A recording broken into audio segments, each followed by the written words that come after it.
Damage 2. Armageddon. This is my favorite sound for big epic drums.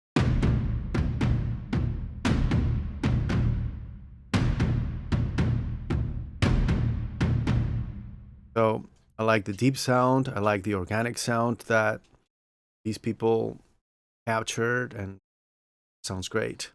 That's Damage 2, Armageddon.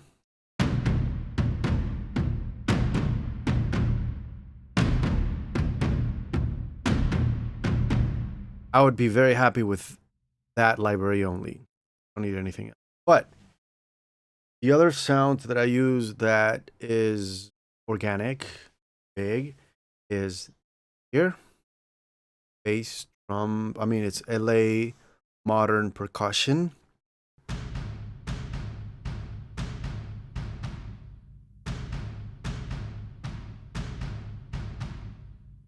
Okay, so that's Armageddon and or Damage, Armageddon and LA modern percussion.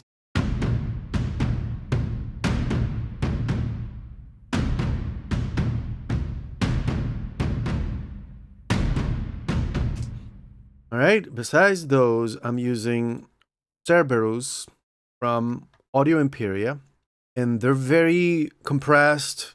They are kind of bright, and they're not as organic sounding, but they are great for because they're punchy, and so they add a lot of heavy, punchy sound. And I usually use it for accents.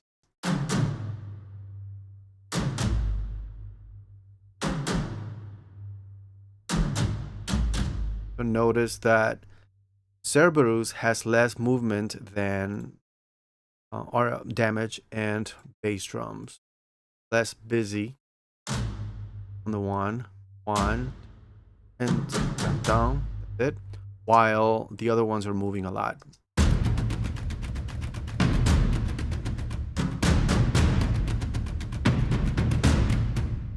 Also, I like to vary the drums or the rhythm so that not everybody's playing the same thing.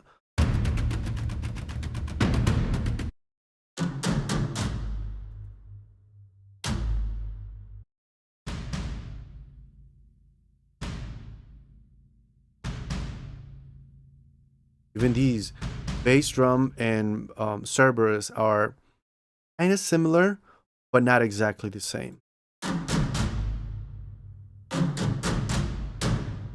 One thing that I always pay attention to is the frequency analyzer here. I want to make sure that the lows, something like from 30 hertz all the way to 1000 hertz, is predominant when I have those heavy drums. Anything above that, I want it lower. I'm happy with this. So the low frequencies are predominant. The high frequencies are lower. And that's what makes it sound thick, heavy. Although I usually don't program these African drums, but this particular composition I am. That one.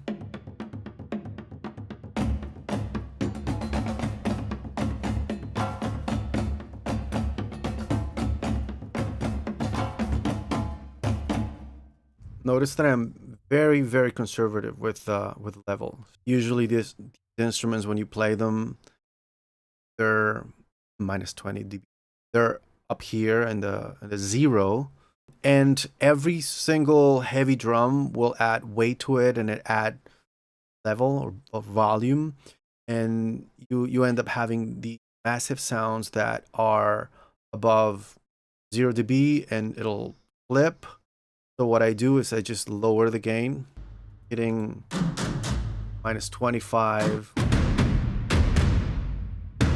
minus 20,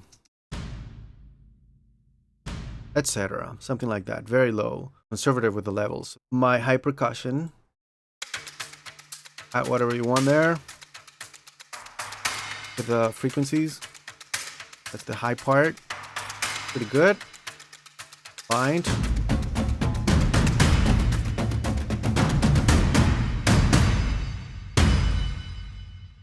I still have low frequencies louder than the high frequencies.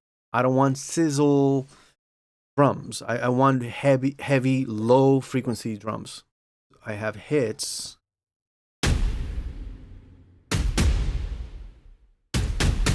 So it's the same note here on D, but it's round robin. So it sounds different every time that you play it with a different velocity, so it doesn't sound repetitive.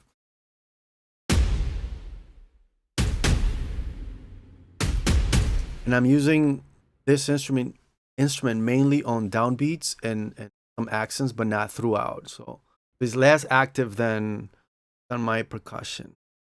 And slams, kind of similar to that instrument, but not as busy.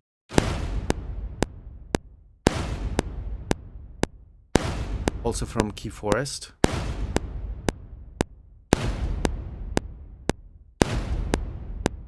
This sound is really strong, really thick. I don't want to overuse it.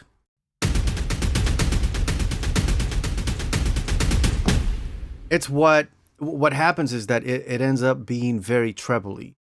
You end up just hearing the high frequencies, especially when you add up drums and synth and synth bass and many other instruments in an orchestra. You end up just hearing the high part of it. This sounds tiny. I just use it for accents. Yeah, it actually sounds nicer that way. So I'm gonna play the rhythm, low percussion without the hits, and then I'm gonna add the hits.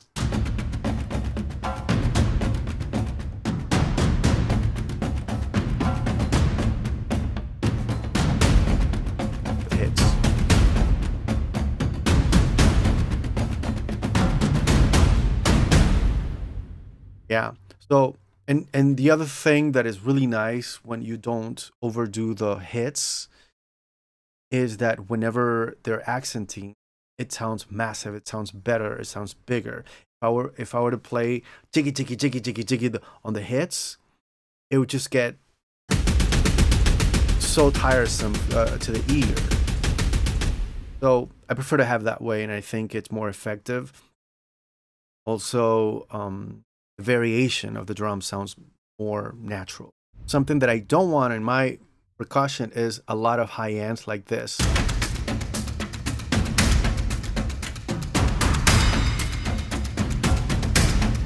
The moment my high percussion overpowers the low percussion, it'll start sounding thin. It'll start sounding smaller.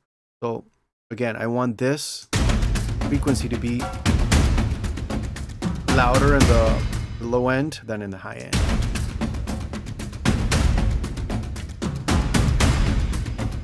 Finally, some whooshes.